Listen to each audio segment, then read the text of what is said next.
On August 9, 1945, the United States unleashed a nuclear weapon on Nagasaki. After almost 80 years, few people are aware of the peculiar events that led to Nagasaki, of all places, being designated as a nuclear target. The truth is that the city was chosen not for its military significance, but for other darker reasons that have largely gone unreported to this day.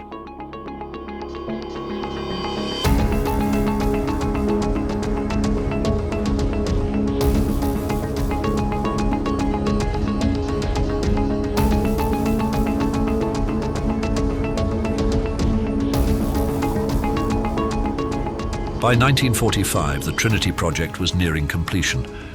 A successful nuclear detonation demonstrated that the so-called gadget weapon could be deployed to destroy a city. When this powerful new weapon is publicly exposed, it will permanently revolutionize combat. However, when the Second World War was clearly coming to an end, doubts lingered about what should be done with this new weapon. Part of that decision-making process was initially in the hands of the scientists who invented the bomb during the Manhattan Project. Unlike most popular perceptions of J. Robert Oppenheimer, the father of the nuclear bomb was not a peace-loving moralist. Oppenheimer supported the deployment of nuclear weapons, specifically against Germany, which is conveniently overlooked in film representations of his character.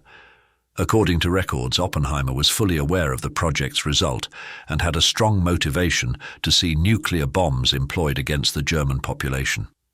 However, this seeming ethnic hostility did not appear to apply to the Japanese. Odd, given that Imperial Japanese forces were by far the most violent dictatorship during the war, particularly against the Chinese people.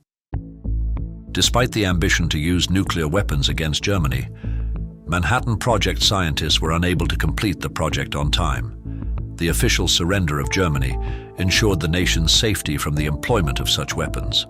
However, Japan continued to battle in the Pacific. By early 1945, top US military leadership had learned that a Japanese surrender was doubtful and that the Japanese were preparing their entire civilian population for all-out war. Today's evidence reveals that this was not the case, and that advisors based their beliefs on comments made by the Japanese government's most extreme ultranationalists. Regardless, the top commander's advisors provided them with alarming news concerning a possible ground invasion of mainland Japan. It would be by far the most costly American engagement of the war, with an estimated 1 million US losses and millions more Imperial troops and civilians killed. This prompted significant debate about the use of nuclear weapons. Several proposals were offered.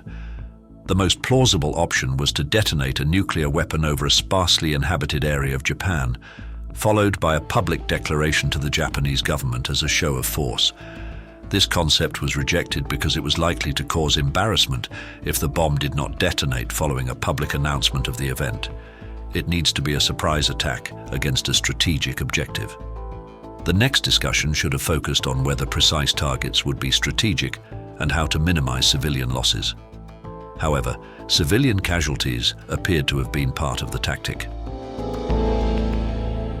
Shortly after assuming office, newly appointed President Harry Truman learned of the nuclear program.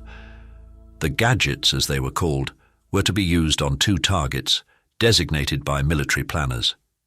Despite opposition from General Dwight Eisenhower, the decision was made to use the two weapons directly over civilian metropolitan areas with the intent of maximizing damage, flattening everything within the 3-mile blast radius. Eisenhower subsequently lamented, "Japan had already been conquered. Dropping the bombs was entirely unnecessary." Nevertheless, a target committee was formed to rank probable target locations. Nagasaki, a culturally significant city, was not initially on the list of targets. Nagasaki was long known as a Christian bastion, particularly for Catholicism. In 1580, Jesuit missionaries from Portugal arrived in the city via the port, which was practically Japan's only accessible port for international trade. A lord gave his land to the missionaries. This territory in the hills is today known as the Urakami district. In the following years, Christianity expanded so swiftly that local rulers sought to prohibit it. In 1597, 26 Christians were martyred in the hill region. Christianity was suppressed for the following 250 years. However, the city's underground church grew. By the 20th century, Nagasaki had established itself as Asia's unofficial Christian center. Nagasaki's Urakami area boasted Asia's largest Catholic cathedral.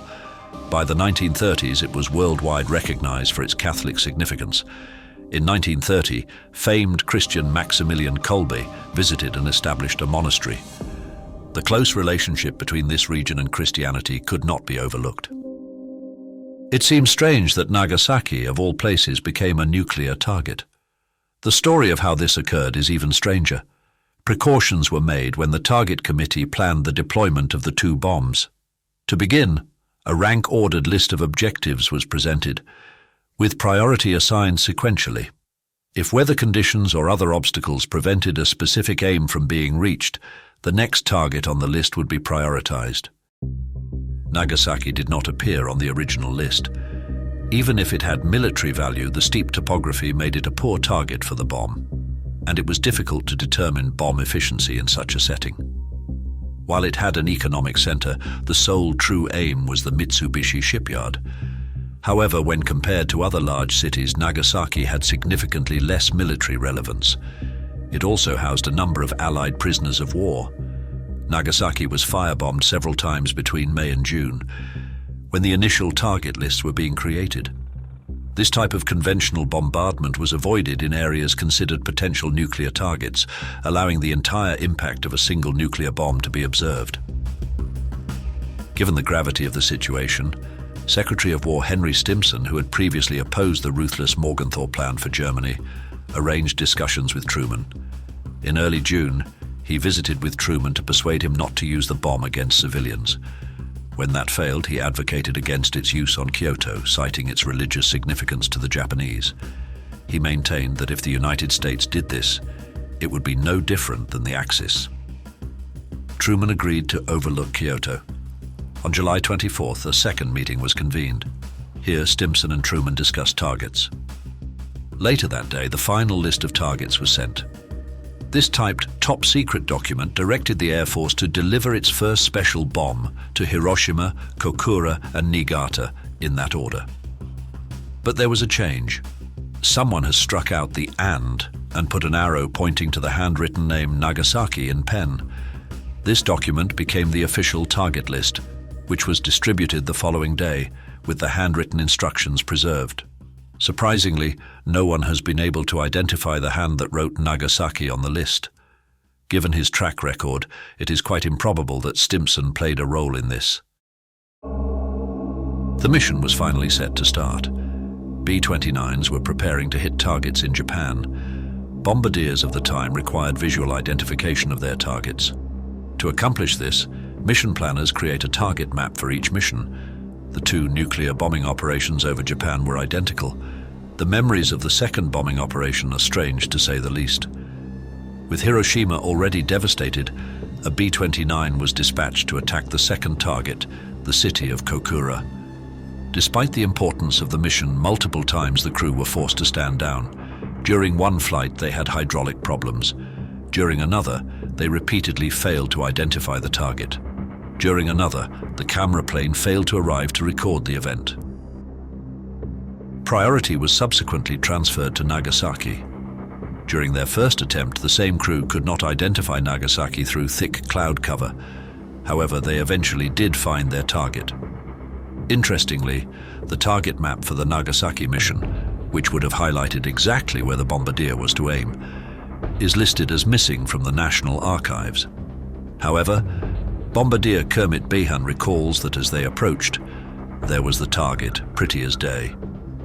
The atomic bomb that was dropped detonated not over the Mitsubishi shipyards nor over the central business district of the city, but far north over the Urakami district. In fact, the specific location of the explosion was almost directly over the Catholic cathedral. This fact was highlighted by Christian and non-Christian locals. The non-Christians, obviously noticing the inexplicable targeting, blamed the worship of a foreign god as being responsible for the destruction of the city, whilst Christians obviously believed there was another explanation. After the war, the decision to bomb the Okami district required an explanation. But the only one sanctioned by the US was a book by Catholic Takashi Nagai, who claimed that the bombing was an act of divine providence, with the innocent being sacrificed to atone for the world at war. Clearly, this was not an adequate explanation. Some Catholics today feel that the destruction was a direct reprisal for the Catholic Church's decision to establish diplomatic relations with Japan following Pearl Harbor. Others see it as the decision of more sinister and darker powers. It may never be understood why Nagasaki was targeted and the Catholic center of Asia destroyed as an act of war.